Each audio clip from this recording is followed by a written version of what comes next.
nós daremos início a uma nova série nos cultos da noite, intitulada... E agora que a cabeça foi embora? Ajuda aí, pastor Diego. Aqui, Graça em Movimento. Lições no livro de Jonas. Então a gente vai pensar como a graça de Deus se movimenta capítulo a capítulo, cena após cena, narração após narração, nesse livro tão conhecido. Jonas, capítulo 1, vamos ler, você aí no seu lugar, eu farei a leitura de todo o capítulo 1, e peço para que você acompanhe com atenção. Veio a palavra do Senhor a Jonas, filho de Amitai, dizendo: Dispõe-te, vai à grande cidade de Nínive, e clama contra ela, porque a sua malícia subiu até mim. Jonas se dispôs, e veja a primeira contradição do texto. A disposição de Jonas não foi para obedecer. O texto diz: Jonas se dispôs, mas para fugir da presença do Senhor para Tarsis. E tendo descido a Jope, achou um navio que ia para Tarsis. Pagou, pois, a sua passagem, embarcou nele para ir com eles para Tarsis, para longe da presença do Senhor. Mas o Senhor lançou sobre o mar um forte vento, e fez-se no mar uma grande tempestade, e o navio estava a ponto de se despedaçar. Então os marinheiros, cheios de temor, clamavam cada um ao seu Deus, e lançavam ao mar a carga que estava no navio, para o aliviarem do peso dela. Jonas, porém, havia descido ao porão, e se deitado, e dormia profundamente. Chegou-se a ele o mestre do navio, e lhe disse: Que te passa contigo? Agarrado no sono? Levanta-te, invoca o teu Deus, talvez assim esse Deus se lembre de nós, para que não pereçamos. E diziam uns aos outros: Vinde, e lancemos sortes, para que saibamos por causa de quem nos sobreveio este mal. E lançaram sortes, e a sorte caiu sobre Jonas. Então lhe disseram: Declara-nos agora, por causa de quem nos sobreveio este mal. Que ocupação é a tua? De onde vens? Qual a tua terra? E de que povo és tu? Ele lhes respondeu: Eu sou hebreu e temo, adoro ao Senhor, o Deus do céu, que fez o mar e a terra. Então os homens ficaram possuídos de grande temor e lhe disseram: Que é isto que fizeste? Pois sabiam os homens que ele fugia da presença do Senhor, porque ele havia declarado. E disseram-lhe: Que te faremos para que o mar se nos acalme? Porque o mar se ia tornando cada vez mais tempestuoso. E respondeu-lhes: Tomai-me, lançai-me ao mar, e o mar se aquietará, porque eu sei que por minha causa vos sobreveio esta grande tempestade.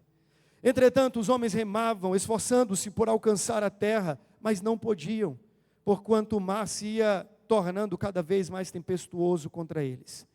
Então clamaram ao Senhor e disseram: Senhor, rogamos que não pereçamos por causa da vida deste homem, e não faças cair sobre nós este sangue, quanto a nós inocente, porque tu, Senhor, fizeste como te aprouve. E levantaram a Jonas, e o lançaram ao mar, e cessou o mar da sua fúria. Temeram, pois, estes homens em extremo ao Senhor, e ofereceram sacrifícios ao Senhor, e fizeram votos. Deparou o Senhor um grande peixe, para que tragasse a Jonas, e esteve Jonas 3 dias e 3 noites no ventre do peixe. Vamos orar? Senhor, essa é a tua palavra, e nós cremos que ela é a verdade. E nós cremos que por meio da tua palavra o Senhor dirige a nossa vida. Por meio da tua palavra o Senhor nos instrui em toda a verdade. Pedimos a Deus: fale o Senhor e não o homem. Abra, portanto, o nosso entendimento e o nosso coração, para que possamos ouvir o que assim nos diz o Senhor, em nome de Jesus. Amém. Quantos aqui querem ouvir a voz de Deus? Amém? Mas quando a gente ouve a voz de Deus, nem sempre Deus fala aquilo que a gente quer ouvir. Jonas recebeu a palavra do Senhor, diz o texto, e assim que abre a seção da narrativa que leva o nome de Jonas. Veio, pois, a palavra do Senhor a Jonas. Essa é uma estrutura técnica que aparece várias vezes no Antigo Testamento, quando Deus resolve oracular a sua vontade, falar a sua palavra para uma pessoa ou para um grupo de pessoas. E nós temos fórmulas de profetismo hebraico. Às vezes e veio a mim a palavra do Senhor, e veio uma visão do Senhor, e são fórmulas do profetismo do Antigo Testamento. Fato é que Deus está se revelando, está comissionando Jonas para uma tarefa. E quando nós olhamos o texto, nós percebemos que essa tarefa era objetiva, era clara, era contundente, e ela tinha um destino muito certo. Jonas deveria se levantar, se dispor em obediência a Deus, ir na direção de uma cidade chamada Nínive e clamar contra ela. A ideia de clamar contra a cidade pode ser também traduzida de pregar para a cidade, pregar contra o pecado daquela cidade. É assim que começa o livro de Jonas. Irmãos, nós precisamos já aqui fazer uma pausa para entender algo muito precioso do Senhor para a nossa vida. É que a palavra de Deus, quando falada da parte de Deus, ela vai frequentemente nos levar a direções, condições, contextos e situações que para nós serão desagradáveis. E é importante que se diga isso, porque a fé cristã não tem um Deus customizado ao nosso ventre. Diferente daquilo que se ensina por aí, o Deus bíblico, o Deus Senhor, Criador de todas as coisas, não é aquele que se acomoda ao apetite humano, à vontade humana, ao querer humano. E muitas pessoas acabam distorcendo a palavra do Senhor para que ela se torne palatável, degustável. Então a palavra de Deus é adoçada para que sempre caia na nossa acomodação, no nosso gosto. Mas entenda, muitas vezes, e não poucas vezes, o Senhor vai falar conosco e a sua palavra vai nos colocar em condições que nós não gostaríamos de estar. Sabe quando Deus diz a você assim, abandone esse pecado, e a sua carne deseja ardentemente continuar abraçada, afagada por aquele pecado. Eu sei que é desconfortável. Ou quando Deus te tira de um lugar para outro. Ou quando Deus te dá ordens e direções que te deixam um pouco inquietos. Pois bem, esse é o papel da palavra de Deus. É nos dar a orientação de Deus. E muitas vezes a orientação de Deus será desconfortável para nós. Mas está tudo bem. É importante que entendamos que ainda que Deus aponte a nossa vida e nos dirija para contextos e situações que para nós são desconfortáveis, o melhor lugar para se estar ainda é no centro da vontade de Deus. Esse é o lugar mais seguro, mais aprazível, pelo menos aos olhos do Senhor. Se o Senhor está direcionando o seu coração, e se você está se sentindo desafiado por Deus a ir numa direção, abraçar um ministério, uma tarefa que Deus está lhe colocando sobre as mãos, e você entende que isso tem trazido desconforto ao seu coração, vá ainda assim, porque o lugar melhor para se estar é o centro da vontade de Deus, ainda que isso gere profundo desconforto ao nosso coração. Há um texto no Evangelho, quando Jesus dá uma ordem aos discípulos para que eles fossem ao outro lado do lago de Genezaré. E eles resolveram obedecer à voz de Jesus. E diz que no meio daquela travessia náutica, sobreveio àqueles discípulos uma grande tempestade. Eles ficaram assombrados, algo parecido com o que acontece com Jonas e com aquela tripulação. E diz então que Jesus aparece, acalma a tempestade, o vento, você conhece bem a história. Perceba, eles estavam debaixo de uma direção de Jesus, e ainda assim não foram poupados da tempestade. Aqui há algo bem diferente do que acontece com Jonas. Às vezes nós temos a ideia de que quando obedecemos a palavra de Deus e fazemos o que é certo perante o Senhor, seremos livrados das tempestades. No caso de Jonas, é verdade que a tempestade foi trazida por causa da desobediência. Mas no caso dos discípulos, a tempestade se montou apesar deles estarem obedecendo uma ordem de Jesus. Significa dizer que a vontade de Deus para nós nem sempre se estabelece dentro de um cenário de calmaria. Nós achamos que Deus está conduzindo a nossa vida quando as coisas estão estáveis. Veja, se as contas estão em dias, se não existem inimigos, nem infortúnios, nem tribulações, nem vendavais, nem temporais, pensamos nós, estamos no centro da vontade de Deus. Está tudo bem, Deus está me abençoando. Mas às vezes há um conforto que é de Satanás. Muitas vezes a vontade de Deus vai nos levar ao olho do furacão. E não é porque existe tribulação e ventos procelosos e impetuosos contra nós, que nós não estamos no centro da vontade de Deus. Repito, no caso de Jonas, a tempestade é um reflexo da sua desobediência, mas nem sempre. Às vezes você precisa entender que a própria voz de Deus vai levá-lo à tempestade. Obedecer a Deus vai lhe colocar em circunstâncias de tempestade. Talvez poderíamos ouvir o testemunho de José aqui nessa noite. E ele diria: eu fui para o olho do furacão, porque ouvi e obedeci a palavra de Deus. Ou quem sabe de Daniel, o profeta, que também por ouvir e obedecer a palavra de Deus, e não ceder ao sistema imperante da época, foi levado também a uma tormenta de perseguição. O que eu quero que você entenda é que a palavra de Deus nem sempre nos levará a situações confortáveis, mas seja qual for o contexto, seja qual for a circunstância para onde o Senhor nos leve, ali é o melhor lugar para estar. O centro da vontade de Deus é o lugar de maior segurança para a nossa alma, ainda que seja no meio de um furacão. Jonas ouviu a palavra de Deus, mas ele não a obedeceu. Como eu estava falando na leitura do texto, há uma ironia que aparece aqui. Deus diz assim: dispõe-te, levanta-te, coloque-se de pé. E a resposta de Jonas é, ironicamente, uma desobediência deliberada. O versículo 3, ele começa dizendo assim: e dispôs-se Jonas. Isso traz uma alegria ao coração, dizendo: que profeta maravilhoso. Um homem de obediência contundente, de coração resoluto, ouviu a Deus inquestionavelmente, prontamente, resolveu obedecer a sua voz. Mas logo na linha sequencial, o texto sagrado diz que toda aquela disposição foi para desobedecer a palavra do Senhor. Isso também não acontece conosco.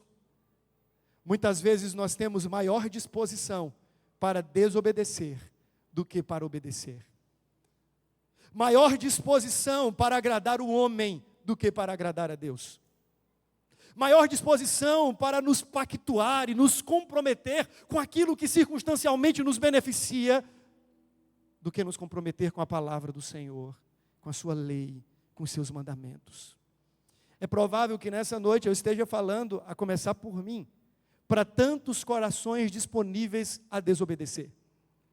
E quem sabe você está aqui nessa noite ouvindo essa palavra e o seu coração é tão duro e tão arredio quanto o coração de Jonas.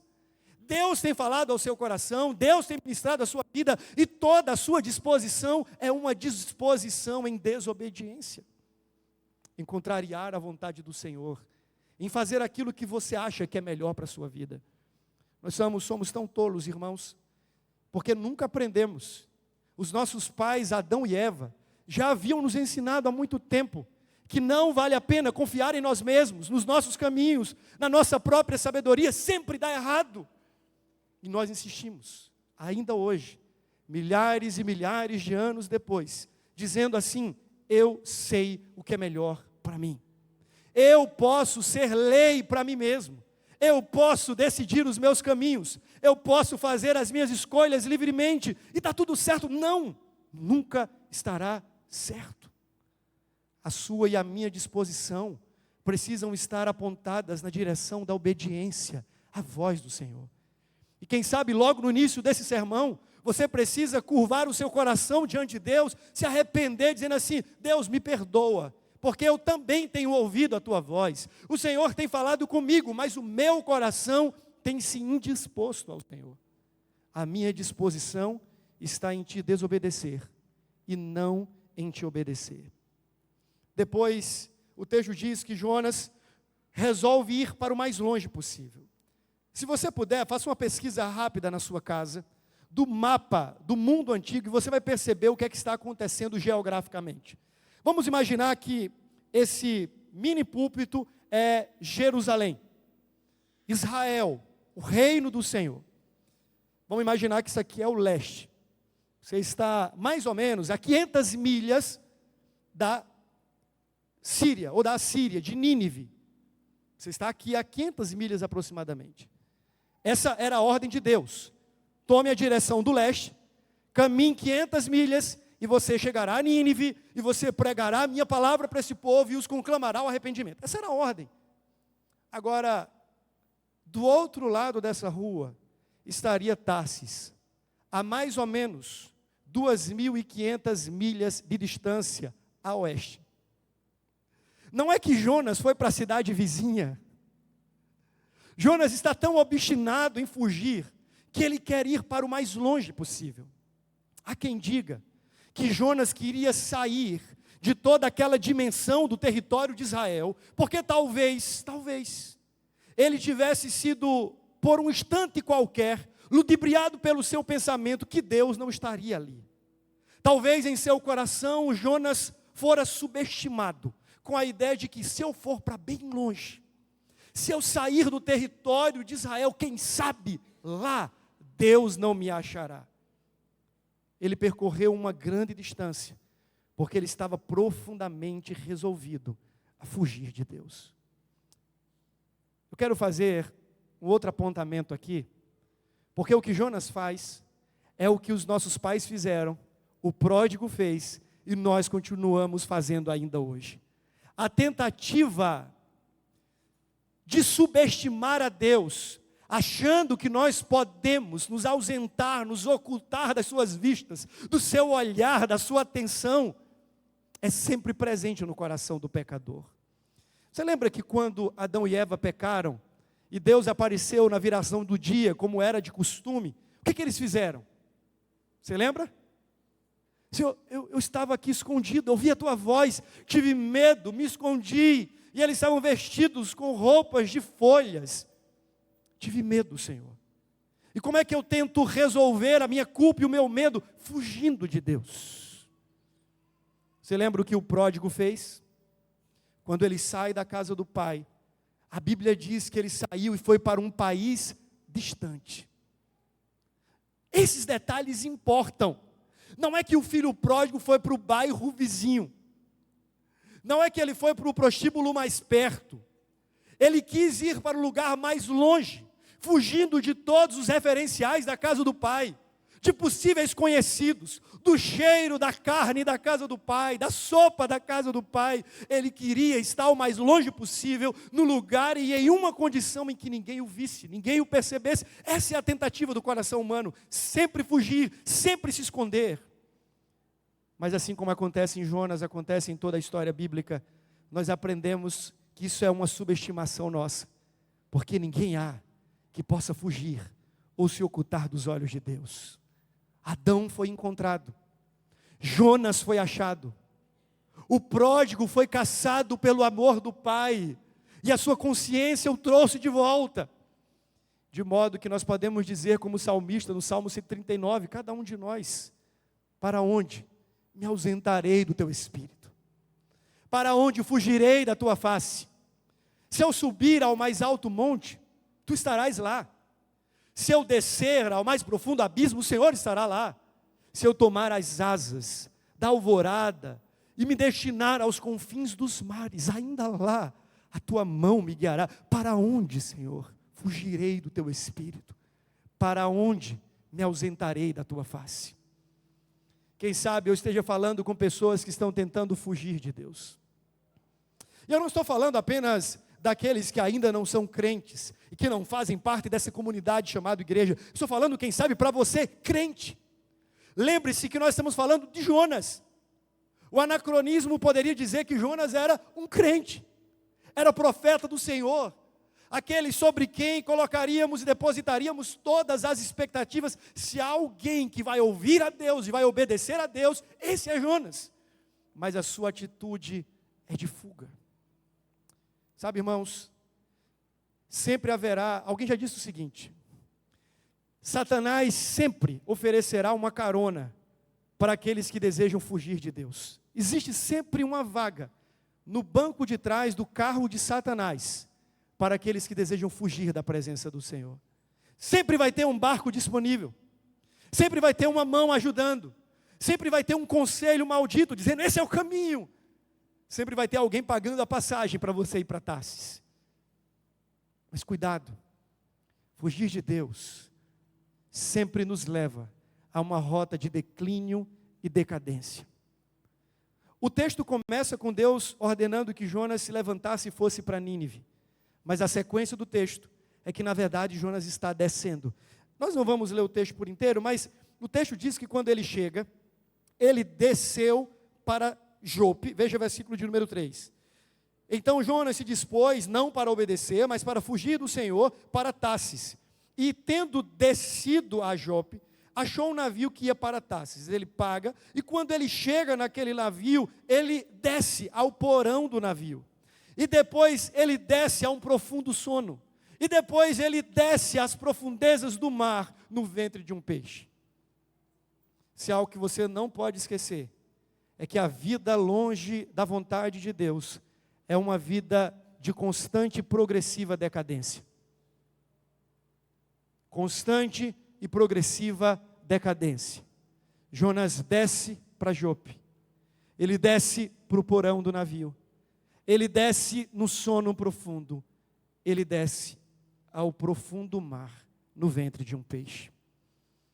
Se você acha que no final das contas, a sua alienação espiritual e a sua rebeldia irá trazer para você algum tipo de benefício, algum tipo de graça ou bondade, esse livro ensina para você, ensina para mim nessa noite, que só há um lugar, uma direção e um sentido para onde o pecado e a desobediência nos levam. E é o sentido da decadência e do declínio. Não conheço ninguém que tenha dito assim: pastor, estou vivendo a vida mais ávida de pecado.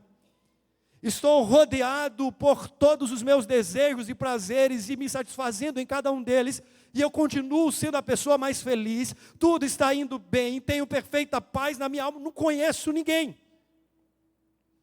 Enquanto vinha para cá, mais uma história de Uber. Enquanto vinha para cá, entrei no carro. Essa pessoa vai estar aqui conosco quarta-feira, se Deus assim permitir. E ele perguntou se eu estava vindo trabalhar. Aí eu falei: sim, estou indo trabalhar. No hospital? Aí eu falei: não, na igreja. Ah, você é músico? Eu falei: também. E eu sempre escapando de dizer que eu era pastor, para a conversa não acabar ali, né? Quando eu falo que era pastor, esse camarada vai dizer: tá bom, modo silêncio ativado. Mas de repente ele disse: você é pastor? Aí agora não tinha como fugir. Seria igual a Jonas, né? Falei assim: sim, sou pastor. Aí ele falou assim: pois é, eu estou sendo católico, mas na verdade eu sempre gosto mais da igreja evangélica, porque eu escuto a pregação e eu me sinto diferente e tal. Eu falei assim: Senhor, eu preciso pregar Jonas para ele antes de pregar na igreja. E então comecei exatamente a contar essa mesma história. E essa pessoa disse assim: a minha vida está em decadência. Ele contou um pouco da história, que não convém. E ele falou que nos últimos anos, a vida dele tem literalmente, como nós falamos, descido ladeira abaixo. E de alguma forma ele está tentando ordenar a vida e reorganizar os fatos. E eu falei assim: a primeira área da sua vida que você precisa reorganizar é a sua relação com Deus. A nossa vida na horizontal, tudo que nós fazemos aqui em termos de trabalho, relacionamento e tudo mais, depende intrinsecamente da nossa relação com Deus. Quem nós somos com Deus impacta e implica diretamente em tudo mais que acontece na nossa vida. Jonas precisava ter a sua vida com Deus reorientada. Mas enquanto isso não acontecia, o declínio e a decadência constante e progressiva continuava corroendo a alma e o coração daquele homem. Essa é a primeira parte do texto. A segunda parte do texto começa com Deus. E é interessante, ainda que esse livro carregue o nome de Jonas, Jonas não é nem um pouco o protagonista da história. Como vimos hoje na nossa classe de escola dominical, a Bíblia tem um único protagonista e todos os demais são coadjuvantes. Quem é o protagonista da Bíblia? Deus. É Ele do começo ao fim que está contando a história, se movendo na história e agindo na história para o cumprimento dos seus propósitos. E veja que é Deus quem está tomando a iniciativa no livro de Jonas desde o início. A palavra vem do Senhor e encontra Jonas. Agora, na segunda cena do texto, é Deus quem fala com a tempestade. E aqui há uma segunda ironia. Jonas, o profeta, ouve a palavra de Deus e não obedece. Aí Deus fala com os ventos. E diz que lançou o Senhor. Deus ordena, na sua providência, que ventos impelissem aquela embarcação. Os ventos obedeceram. A tempestade obedeceu. As águas obedeceram. Isso se repete, porque na continuidade do texto, quando lançam Jonas ao mar, a tempestade cessa. Quem fez cessar a tempestade? O mesmo Deus que lançou o vento forte contra aquele barco. Tudo está obedecendo ao comando do Senhor, menos o profeta. Isso me faz pensar que dentro daquele chamado universal de Deus para toda a criação, Deus ordena que toda a criação adore e louve o seu nome. É claro que com os nossos ouvidos e com a nossa audição comprometida pelo pecado, não é possível a gente acordar de manhã e ouvir clara e nitidamente um pardal louvando a Deus. Mas eles louvam. As árvores batem palmas. Os mares, os seres marinhos, as feras do campo, tudo louva a Deus. E atende à ordem universal de dar glória ao Deus Criador. Aí a gente olha para o indivíduo humano e resolve dar glória para si. E resolve adorar a criação e não o Criador. Essa é a grande ironia. Aquele que foi feito imagem e semelhança de Deus, dotado de razão, de afeição, é capaz de olhar para o seu Criador e dizer: não te adoro. E a criação inanimada adora a Deus. Os ventos obedecem, mas o profeta não. É importante que você entenda algo muito interessante nesse texto. Deus lança uma tempestade, e essa tempestade não é juízo de Deus sobre Jonas.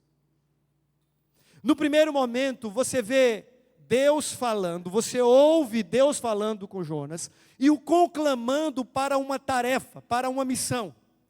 Agora, nesse segundo momento, Deus está ordenando a uma tempestade e o objetivo é confrontar Jonas no seu coração. E quando é que isso acontece? Diz que a tempestade começa a se intensificar. Quanto mais os marinheiros jogavam as cargas no mar, mais a coisa piorava, se intensificava, os ventos eram mais rígidos, as águas mais tumultuosas. Essa era a cena, esse é o momento. Mas onde é que Deus gostaria de chegar? No meio de tudo isso, a pergunta é: onde Jonas está? Onde Jonas está? Você lembra onde Jonas está? Dormindo. Nem mesmo aquela terrível tempestade, os gritos agoniados daquela tripulação, o desespero ensandecido daqueles homens, foi capaz de tirar Jonas da sua letargia, da sua acomodação e da sua inanição. Sabe, irmãos, o maior problema do homem não é quando ele peca, é quando ele se sente confortável na sua situação de pecado. O problema do homem não é quando ele peca, é quando ele se sente confortável, dormente na sua situação de pecado. O Espírito de Deus já não o incomoda mais.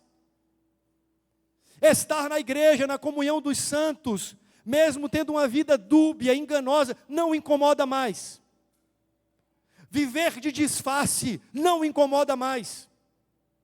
Estar travestido de crente não o incomoda mais. Ele se sente confortável na situação em que está. Jonas está dormindo, a vida de Jonas está absolutamente confortável no seu estado de inanição e de pecado. E talvez esse seja o seu estado. Você já está há tanto tempo longe de Deus, longe da vontade de Deus, subestimando Deus, tentando fugir da presença de Deus, que para você é tudo normal.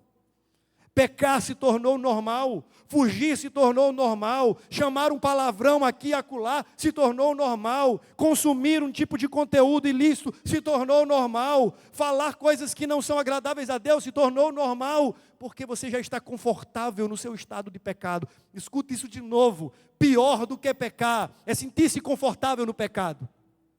É quando aquilo já não incomoda mais, não entristece mais, não nos humilha mais, não nos agoniza mais. Se há uma coisa que nós precisamos orar ao Senhor, é dizendo assim: Senhor, em nome de Jesus, não me deixe confortável em meus pecados, não me deixe confortável nessa minha obstinação pecaminosa, não me deixe confortável nessa minha rota de fuga. Aquela tempestade foi estratégica para tirar Jonas do conforto dele. Através da tempestade, Deus está confrontando o coração de Jonas, arrancando do seu conforto. Talvez você está no meio de uma tempestade, e você está achando que Deus está te amaldiçoando, que Deus está te punindo, mas na verdade Deus está te cercando, para arrancar do seu coração a dureza, para te despertar desse sono profundo, para trazer de volta você para Ele, para livrá-lo dessa letargia, dessa inércia espiritual, em que você está aqui a cada semana, a cada domingo, e está tudo bem. Quando for amanhã, você vai voltar e continuar praticando os mesmos pecados, fugindo da mesma presença, seguindo a mesma rota do seu próprio coração, e está tudo bem para você, mas não está tudo bem. O estado de acomodação e de conforto é uma grande desgraça para a alma humana. Cuidado, cuidado. Deus está visitando o profeta e está o arrancando do seu estado de acomodação. Como é que Deus faz isso? Deus usa alguém que não conhecia. Chega o capitão do navio, indignado. Todos estão trabalhando duro para que os tripulantes e passageiros sobrevivam. E tem um passageiro que continua dormindo, indiferente. Acordar aquele camarada. Acorda-se Jonas. E agora, meu irmão, Deus confronta o coração de Jonas com perguntas que são assim constrangedoras. Veja comigo mais uma vez o versículo de número 8. Então lhe disseram a Jonas: declara-nos, fala para a gente, por causa de quem nos sobreveio este mal? Aí veja o que eles perguntam: que ocupação é a tua? O que é que você faz da vida mesmo? Você percebe como Deus está confrontando aquele camarada, tentando fugir. Agora ele tem a necessidade de dizer assim: rapaz, sou profeta. Mas você é profeta e está fugindo do seu Deus? Segunda pergunta: de onde vens? Qual é a tua terra? Qual é a tua geografia? Qual é o teu reino? Qual é o teu povo? E ele diz, qual é a tua terra? De que povo tu és? Veja a resposta de Jonas, acertadíssima. O que é que ele diz? Vamos ler juntos o versículo de número 9. Sou hebreu, e temo ao Senhor, o Deus do céu, que fez o mar e a terra. Tudo certo, só que não. Qual é o problema, irmãos? O problema é que Jonas tem um discurso supostamente acertado e uma vida incongruente. Troque a palavra temer por adorar. É uma palavra sinonímica. Ele está dizendo assim: veja, eu sou hebreu, sou do povo de Deus e adoro a Deus. Que Deus? O Criador dos céus e da terra. Poderia dizer do mar. Está tudo certo. Só há um problema. É que ele não vive em face à sua profissão de fé. Aqui nós temos talvez o maior problema da igreja evangélica em todo o mundo: o nominalismo cristão. Nós estamos aqui e cantamos verdades e afirmamos ser raça eleita. Fizemos isso durante o acampamento. Nação santa, sacerdócio real, nação santa, povo de propriedade exclusiva de Deus. Somos gente que vive em comunhão, em comunidade, em amor. Somos filhos do Altíssimo. Até cruzarmos essas portas e vivermos deliberadamente a vida do nosso jeito. Não é uma grande incoerência Jonas dizer: eu sou Jonas, hebreu, do povo de Deus, temo ao Senhor, Criador dos céus e da terra. E o que é que você está fazendo aqui? Eu estou fugindo de Deus. Como assim você teme a Deus? Que tipo de adoração é essa? Que tipo de culto é esse que você presta ao seu Deus, em que você diz que o ama agora e desobedece daqui a pouco? Há algo de muito errado, não na profissão de fé de Jonas, mas na postura que ele assume diante da sua crença. Eu tenho dito que o cristianismo brasileiro é no mínimo esquizofrênico. A gente criou uma ideia de que somos alguma coisa, acreditamos nisso piamente, vivemos em face disso, mas na verdade é apenas um delírio. Nós professamos a verdade e vivemos a mentira. Dizemos que amamos, tememos e adoramos a Deus e vivemos em constante desobediência à sua palavra. E como é que nós podemos dizer amar a Deus se nós não obedecemos a sua palavra? O apóstolo João, na sua primeira epístola, deixa clara a verdade de que se nós o amamos, nós guardamos os seus mandamentos. Se conhecemos, obedecemos a sua palavra. Mas eu sei que isso acontece com você também. É muito mais fácil dizer quem é você. Eu sou André, pastor presbiteriano, sirvo ao Deus dos céus, Criador dos céus, da terra, do mar e tudo mais. Desde que você não acompanhe a minha trajetória de vida e você não veja as minhas decisões sendo executadas, que não conversam e não convergem muitas vezes com a minha fé. Jonas é tipicamente alguém como você e como eu, que tem uma declaração certa, uma profissão acertada, mas uma vida dúbia. E através desse texto, você está sendo chamado nessa noite, assim como eu, a considerar a conexão entre aquilo que falamos e aquilo que vivemos. Lembrando que Deus não se convence com o nosso discurso. As nossas palavras bonitas, os nossos sermões, os meus sermões, não encantam o Senhor. A verdadeira pregação e o estilo de vida que agrada a Deus é aquele que é uma resposta viva à sua palavra. É a fé encarnada, é a fé que obedece. O texto segue. E no meio daquele temporal, Deus faz algo maravilhoso. Eu queria, antes de falar sobre essa graça que se espalha no texto, e agora eu já estou caminhando para o fim, lembrar para você de um detalhe importante. O seu pecado não apenas vai afetar você, mas vai afetar também aqueles que estão no barco ao seu lado. A gente acha que as nossas escolhas erradas e equivocadas, que os nossos desvios e que as nossas fugas tão somente nos afetam. Não, olha, eu vou me acertar com Deus, depois eu me resolvo. Mas você sabe que não é assim.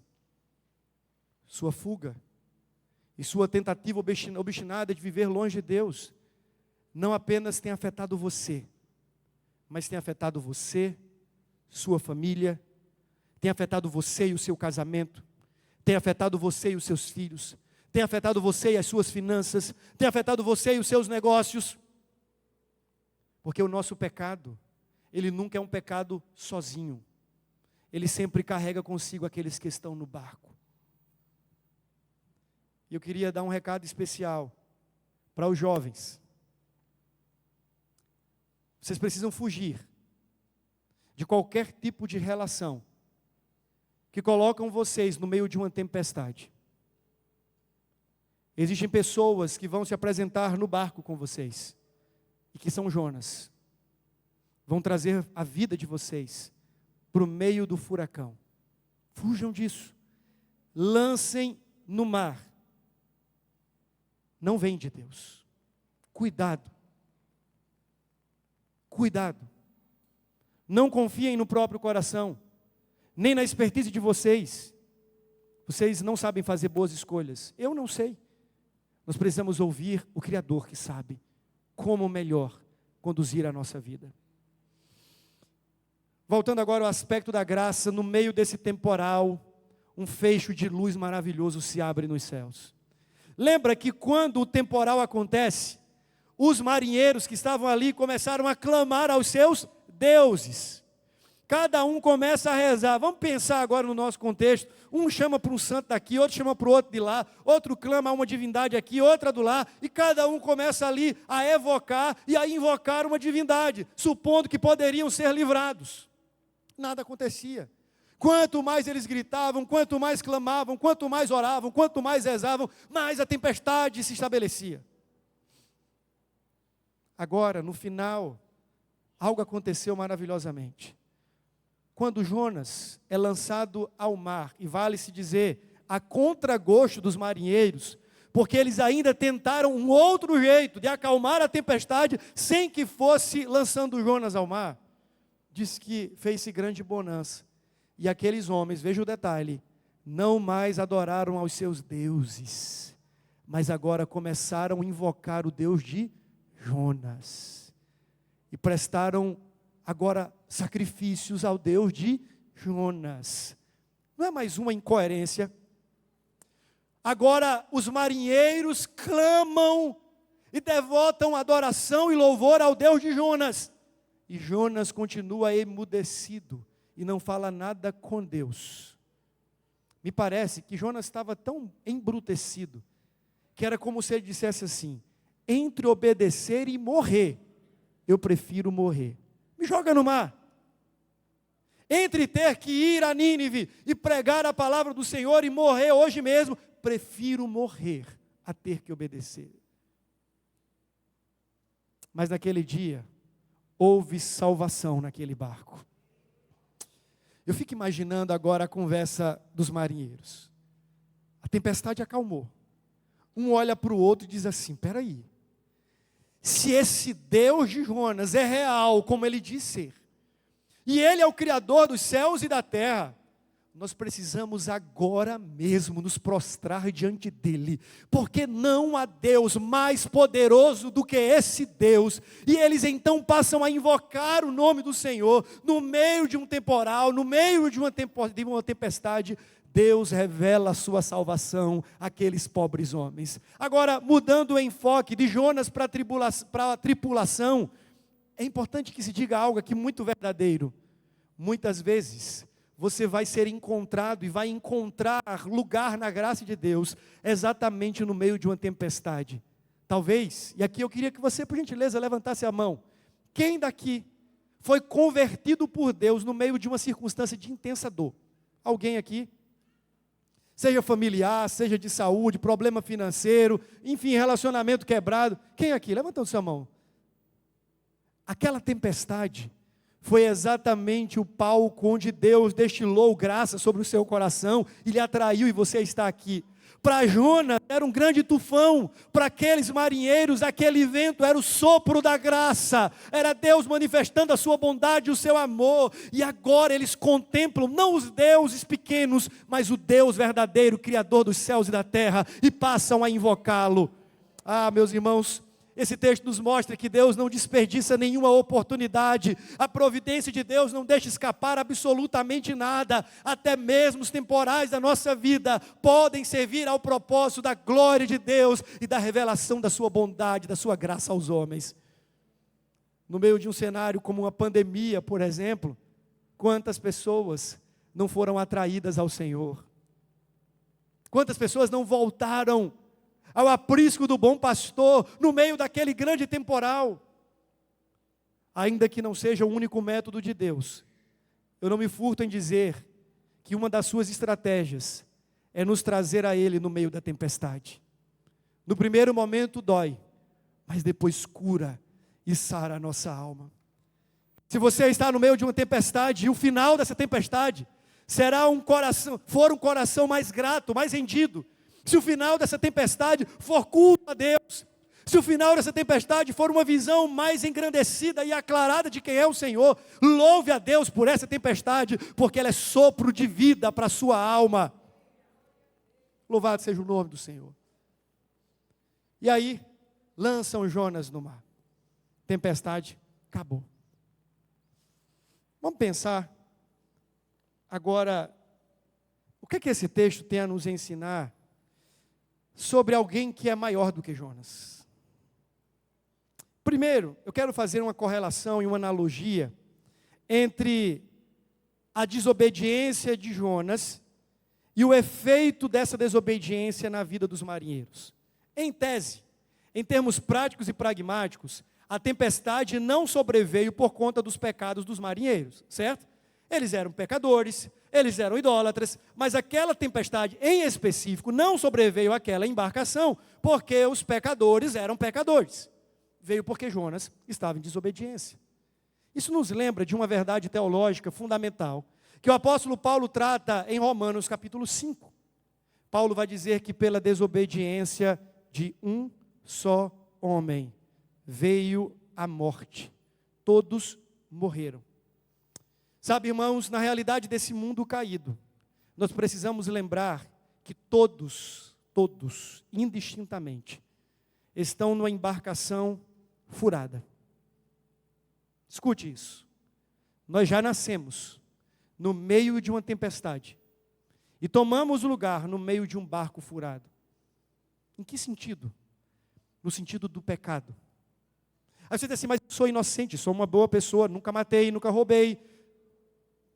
Se você lembrar do seu período de escola, é provável que você roubou pelo menos uma borracha do seu colega ou pegou um lápis e nunca mais devolveu. Então, enfim. Seja lá como for, a gente aprende na Bíblia que a nossa queda e a nossa condenação, ela não vem primeiramente por ocasião dos nossos pecados em particular, mas porque nós estamos representados em Adão. Adão pecou, Adão caiu, Adão fugiu, Adão se afastou de Deus e todos nós fomos afetados pelo seu pecado e pela sua desobediência e todos nós estamos num grande barco furado da vida, a menos que alguém se lance no mar. E aí agora que entra a grande beleza dessa história. Na verdade, quem deveria ser jogado fora daquele barco era Jonas, você e eu. Porque o pecado clama por morte. O salário do pecado é a morte. Alguém deveria morrer. Mas a beleza do Evangelho nos ensina que, diferente daquele episódio onde Jonas foi lançado ao mar, o próprio Deus encarnado se lançou no meio da tempestade e da ira de Deus, através de uma cruz, para que você fosse reconciliado e desfrutasse de uma bonança eterna. Você não precisa ser lançado ao mar. Deus não aceita sacrifícios humanos. Ele não quer a sua morte pela sua morte. Alguém já morreu. Alguém voluntariamente se precipitou no olho do furacão para que você e eu fôssemos reconciliados e para que a paz de Deus se estabelecesse na nossa alma.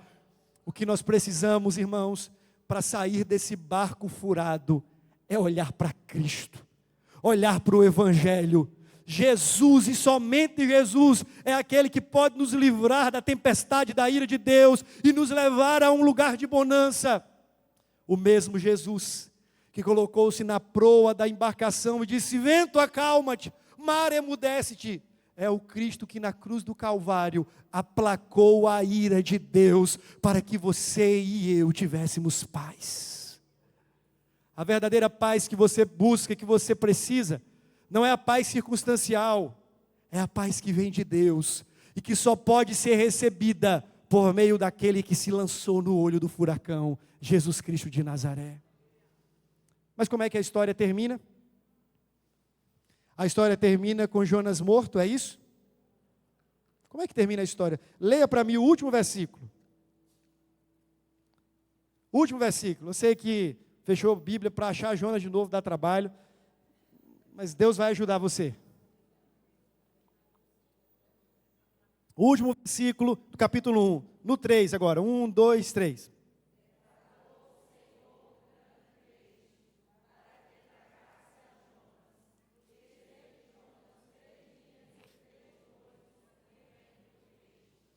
Veja que coisa maravilhosa. O texto começa dizendo que Deus falou com Jonas. Depois Deus lançou uma tempestade. E agora Deus fala com um peixe. E ordena que o peixe engolisse o seu profeta. Durante muito tempo eu olhei para esse peixe e vi meramente um símbolo da justiça de Deus. E o é. Porque de fato Deus está disciplinando o seu profeta. Mas se no primeiro momento Deus fala com Jonas e o conclama para uma missão, no segundo Deus ordena o vento e fala com o vento, e ele confronta Jonas em seu conforto. No terceiro, ele fala com um peixe, e ele reorienta a rota do ministério de Jonas. O pastor Ronaldo Lidório pregando esse texto, eu estava num congresso lá em Belo Horizonte, nunca mais me esqueci dessa frase. Ele disse o seguinte: Deus usou um peixe para reorientar o ministério de Jonas, e um verme para reorientar o seu coração. Agora é hora de reorientar o ministério.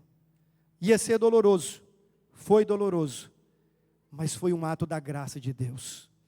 Aquele peixe abocanhou Jonas, como uma mãe abraça o seu filho. Abraça o seu filho para discipliná-lo, mas abraça o seu filho. Se Deus desejasse punir Jonas, só bastava Deus não fazer nada. Não tinha salva-vidas, não tinha barquinho reserva, não tinha ninguém. Jonas morreria.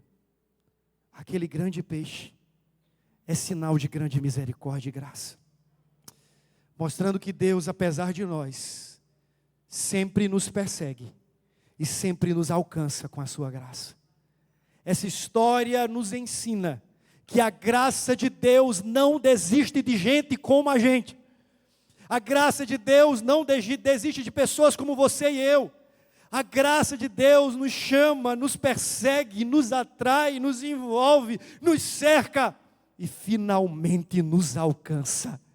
Jonas foi tragado, Jonas foi engolido, Jonas foi alcançado pela misericórdia de Deus. E louvado seja Deus pelo seu evangelho, que sempre triunfa, pela sua graça, que sempre prospera. Para um pecador como eu, para um fujão como você e como eu, somente a graça de um Deus como o Deus de Jonas, que vem ao nosso encontro, nos persegue e sempre nos acha.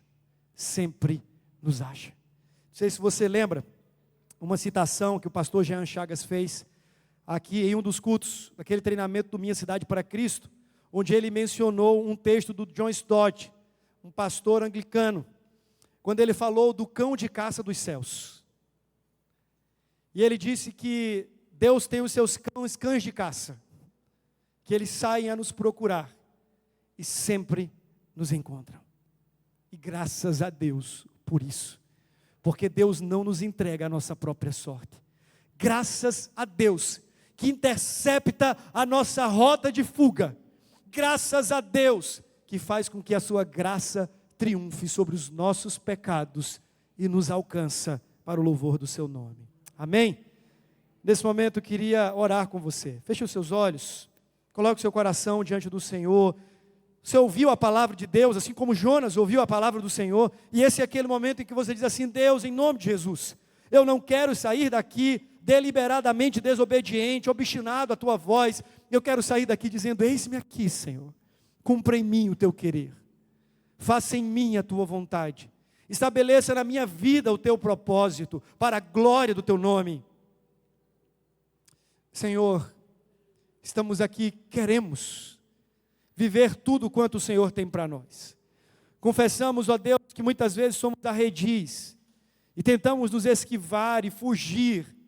E perdoe-nos, Senhor, por todas as vezes que temos feito isso. Nesse momento clamamos pela tua graça e pedimos, ó Deus, em nome de Jesus, intercepte as nossas jornadas de fuga. Todas as vezes, ó Deus, se quisermos fugir, nos lançar longe da tua presença, atraia-nos para ti. Talvez existam pródigos aqui nessa noite, vivendo longe, fugindo, achando que podem escapar, mas que nessa noite a graça os alcance.